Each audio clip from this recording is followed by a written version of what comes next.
Avon Resources Limited is a gold exploration company with significant projects in British Columbia and the Yukon, trading on the TSX Venture Exchange, symbol ABN, and the OTCQB, symbol ABNAF. Surrounded by world-class gold deposits and mines, Avon's 23,000 hectares Forest Kerr Gold Project is located in the heart of the Golden Triangle in northwestern BC. For more information, visit us at avonresources.com. You're listening to HowStreet.com radio, available online at TalkDigitalNetwork.com. Welcome to HowStreet.com radio, the online source for market opinions. Here is Jim Goddard. My guest is Sean Brodrick, senior editor at WeissRatings.com. Welcome back to the show, Sean. Thanks for having me on.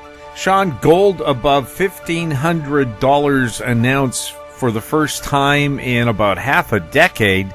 What's behind this huge jump in gold?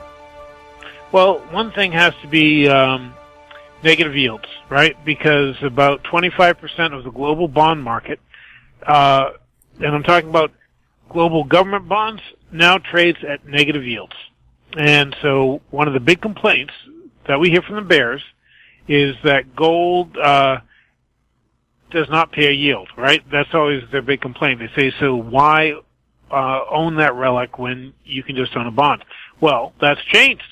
Now, bonds are paying less and less and less. And the more they do that, the better gold looks. And so we see prices go higher. Now, beyond that, there is much more beyond that. But the other things going for it are we have all this geopolitical strife. Now, China is leaning more and more on Hong Kong. Like it might actually go in and take it over. You can bet there's a lot of people in Hong Kong who would rather own either gold or dollars and maybe hot-footed out of there. And then India and Pakistan might look like they want to square off. And it wouldn't surprise me any day that I wake up to find out that the U.S. and Iran are actually going at it. So you can see geopolitical strife is a big problem, too. So it's kind of a 1-2 thing. One is rates, and we should also talk about the things that's triggering these rate cuts. We are seeing central banks around the world cut interest rates because they aren't seeing their economies perform the way they want. A lot of them are blaming the U.S.-China trade squabble.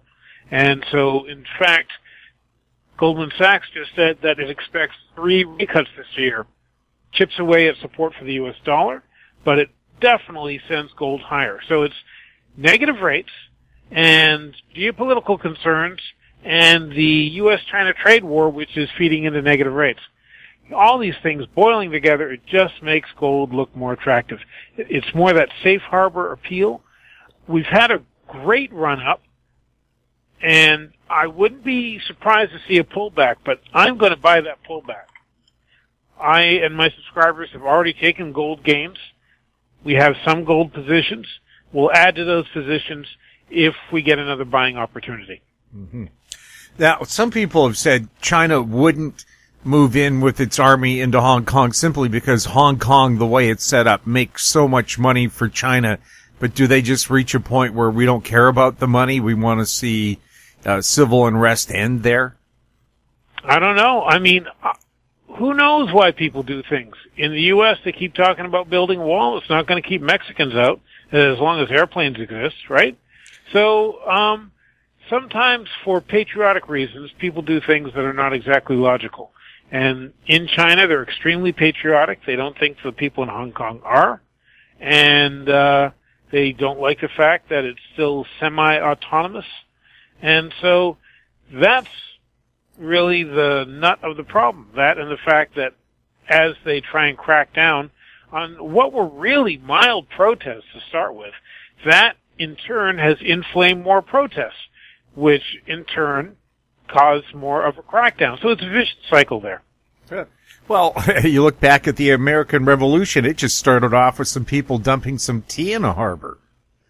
Well, as a student of the American Revolution, I'll tell you it was a lot more than that, but yeah. Yes, but that is the thing that's in the history books. Yeah. Who knows what history books they'll write about Hong Kong 100 years from now. But again, the symbolism the start of it, of course, it was taxation, no representation, and people wanted a free voice and the right to free speech. That's a big driver in Hong Kong. That's exactly what they want. They want a continued right to be able to speak their minds, and under the Chinese regime, you can't do that. No, it's horrible censorship. In fact, I just saw a clip from CNBC Business Asia, where they were interviewing over in Asia started to talk about some things about, the crackdown, that kind of thing. The screen immediately went black. Over in Asia, people who were watching it couldn't see anything. There is terrible censorship there. It really grates on people, especially if they think freedom of information is a key to more wealth, which it really is. So you can see why people would rebel against that. And, of course, in China, you have Facebook. They're not even allowed. They have a Chinese version of it, and again, you get points given to you and taken away for your social behavior. So if you praise the government, you might get another 3 days of vacation, and if you say something against the government, the next thing you know, your kids can't go to that private school. Exactly. And it's a real problem. I can see why people wouldn't want to live there. I'm not sure how this whole thing is going to work out. But the present administration doesn't give me any confidence that it'll be handled deftly. So, we'll see. But you can see why people are nervous, which again sends people into gold. Mm-hmm. Now, U.S. agricultural goods, China says they're not going to buy any more. How big of a blow is that to the U.S. economy? I would think it would be a huge blow to farmers. I'm not a farmer. Any of them have my sympathy. And, I'm not sure how that ends. We know that the U.S. government can give farmers more subsidies, at least this year, but at some point they are going to have to work something out. Now, the Chinese have to source all that stuff from somewhere, and not buying from us does hurt them. It drives up their prices. Will they continue to absorb that pain? I don't know. We have to keep in mind that they do feel pain from this trade war as we do. I would love both sides to come to their senses and work something out. That doesn't seem to be on the table right now. We'll have more with Sean Brodrick right after this. I'm Douglas Mason, CEO of Naturally Splendid, symbol NSP on the TSX Venture Exchange. Naturally Splendid is a biotechnology and consumer products company focused on the global cannabis and health markets. Naturally Splendid is expanding distribution in this rapidly growing market with products currently in Canada, the USA, South Korea, Germany, and Australia. To view our comprehensive company presentation and for more information, please visit our website at naturallysplendid.com. Grand Portage Resources' Herbert Gold Project in southeast Alaska highlights increased gold resource, indicated and inferred, of 860,000 ounces, in excess of 10 grams per ton gold. Expansion drilling is planned on the Herbert Gold property for the summer of 2019. Grand Portage Resources trading symbols are GPG on the TSX Venture, GPTRF on the OTCQB, and GPB on Frankfurt. For more information, please visit our website, grandportage.com. Welcome back. We're speaking with Sean Brodrick. Sean, have cobalt prices gone up since they decided to close that giant mine in the People's Republic of Congo? Well, I haven't checked the price of cobalt, but I can tell you the stocks that are leveraged to it certainly have. And not only that, lithium stocks have gone up as well. I guess people are looking at that whole space, and seeing that there are some major bargains there. So I think that's quite good, I think that that's a space that's just been hammered down for so long. There's really some bargains in there. Now, I am a person who has a lithium stock or two in my portfolio, so you can take this as, I'm eating my own lunch, but really, I think that the bearishness in that industry was overdone. And now that we have Glencore shutting down one of the biggest cobalt mines in the DRC, it was a copper mine as well. They'll be shutting that down, placing it on care and maintenance by the end of the year. As they do that, you can just see that that's really going to start to squeeze supply. Do we know why they're shutting it down? Is the mine exhausted? Is it political reasons? Do we know? Well, it's a combination of things. They have to change the kind of ore that they're mining there, and it's more expensive to mine it. At the same time, the DRC slaps new mining tax on everybody. And so that just adds to the problems. You add these things up, it's only a slice here, a slice there, but eventually you get the whole pizza. You ever notice countries that call themselves democratic republics aren't? That is so true, isn't it? We'll have more with Sean Brodrick right after this. Media recognition from Bloomberg, Reuters, recycling trade publications, patented process for 100% recovery of critical metals, including cobalt, lithium, nickel, manganese, aluminum. American Manganese is focused on recycling lithium-ion batteries for electric vehicles. American Manganese trades on the TSX Venture, AMY, the US, AMYZF, and Frankfurt 2AM. For more information, visit AmericanManganeseInc.com or phone me, Larry Ray, at 778-574-4444. Don't miss out. Stay informed. Receive the HowStreet.com weekly recap with thought-provoking podcasts, radio, and articles delivered to your inbox. Sign up for the HowStreet.com weekly recap on our homepage at HowStreet.com. Welcome back. We're speaking with Sean Brodrick. Sean, what's happening with marijuana? That depends on where you are in the marijuana space. Now, we use the Weiss Cannabis Stock Rankings, and we just took a 44% gain yesterday, and we took a 37% gain the week before. I actually like our portfolio. Things look good. But the big marijuana indices are still in a big downtrend. However, seasonally speaking, we are coming to a bullish time of the year for cannabis stocks.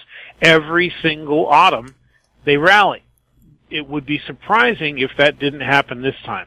So I think people should be picking their targets and just preparing for the big rally. There are other factors at work too, we now know that 63% of Americans now say marijuana should be legalized. That's a new high, no pun intended. We know that legal banking for marijuana companies is on the way. There's the SAFE Act, which most people know about, but also there is word from regulators that they won't punish credit unions simply for working with marijuana businesses that are operating in compliance with state laws. So that's another way they can start to get money, get loans, that kind of thing. And then there's the fact that every major Democratic candidate for the 2020 presidential election wants to change and improve federal marijuana laws in some way. So that in turn puts pressure on the Republicans. Why does that put pressure on the Republicans? Because now a majority of Republicans actually favors marijuana legalization. In the most recent poll, which was a CBS News poll, support among Republicans was 56%. That's up from 42% just last year. So the tides are shifting. And so I think it's a good time to be putting money to work in this space. How fast do you think they could make the changes to make marijuana legal across the U.S. and not just in a handful of states? Oh, well, it all depends on if President Trump comes out in favor of it. If he really wanted to remove some thunder from the Democrats in the 2020 election, he would come out in favor of it, and that way it would really split any pro-marijuana vote. And if he came out in favor of it, certainly Mitch McConnell, who runs the Senate, gives Trump whatever he wants, and so I imagine that would go pretty quickly. If we have to go all the way to the 2020 election, which actually is what I'm thinking will happen, then we'll have to see how that shakes out. But one way or another, things will move along. Well, I'm watching ads on TV here in Canada on business television where companies are talking about importing marijuana from Colombia to extract medical chemicals from it. And I think it's, a couple of years ago, that would have been considered science fiction, and now it's science fact. Yeah, and what they can grow it for down in Colombia is between 8 and 10 cents a gram. So much, much cheaper. I think any Canadian marijuana company is happy when it gets down to $1 a gram. But, these people say they can grow it for 8 to 10 cents. Now the proof will be in the pudding, and, of course, there'll be transportation, imports. Is it even legal to import it? I think it is into Canada, not into the U.S. And so there's a whole bunch of things there, but yeah, that is a major game changer. Everyone should be looking at companies that say they are going to grow cannabis down in Colombia. Just remember, there is risk, especially when you're dealing with a foreign country, especially when you're dealing with a company that says it's going to do something and hasn't done it yet, because there can always be delays. Is that one of the problems with the marijuana space itself, is that so many companies talk a big game but have yet to prove anything? Well, I don't think they're being intentionally misleading. They're just overly optimistic. We've seen the same thing in the mining space for years, right? People think they can get things done, and yet problems crop up along the way. For example, I know of one marijuana company where they were going to try a new growing technique, which they thought would be faster, and there's a lot of science in this. They had good reason to think would work. Turned out it was actually slower. So that really, kicked them in the teeth for what they wanted to get done in that quarter, and so that really is a delay that they have to deal with. We're going to see plenty of this stuff because so much of this technology is new. Well, a lot of the science is new. And they keep trying to improving, they're trying new things, seeing what happens. So, there are all sorts of delays that can come along. I wouldn't blame the companies so much unless they're run by crooks that are just using it as a piggy bank. But just go into each investment in this space, realizing that these guys are not considering what delays could happen, and at least 1/3 of any projects will have some kind of delay. Well, we also had a problem here in Canada where a company was using illegally grown marijuana and mixing it in with their legitimately grown pot. Yeah, CTST. Yeah. Yeah, can't trust. That's not a good thing. You definitely lose confidence in management. It's kind of an over-regulated business, frankly, with legally grown, not legally grown, that's crazy and all that stuff. But that's what they have to deal with. And there are those companies that can stay within the law and those that can't. And if they can't stick by the rules, they're going to have some serious problems. So, yeah, that's one thing to keep in mind, and it can ruin a perfectly good investment when the management just gets too greedy. Sean, thank you so much for chatting with us. Thanks. I always have a great time. And can you maybe remind our listeners of some of the other sites where you're the senior editor? Well, you can read my stuff for free at wealthwave.com. I'm there 3 times a week. And I'm the editor of the Supercycle Investor, which is my premium newsletter. And we have a bunch of stuff, but really the gateway for all of it is weissratings.com. Go check that out. You can find the newsletters I write. You can find free stock ratings, which are always handy. It's a really useful site. Sean, thanks again. Thank you. My guest has been Sean Brodrick, senior editor at weissratings.com. If you have any questions for Sean or any of our other guests, you can send them to info@howstreet.com. Our popular YouTube channel is Talk Digital Network. Find us on Twitter @HowStreet. I'm Jim Goddard. Thank you for listening. Comments made on HowStreet.com radio are an expression of opinion only and should not be construed in any matter whatsoever as recommendations to buy or sell any financial instrument at any time. Available online at TalkDigitalNetwork.com. HowStreet.com radio is a production of HowStreet Media Incorporated.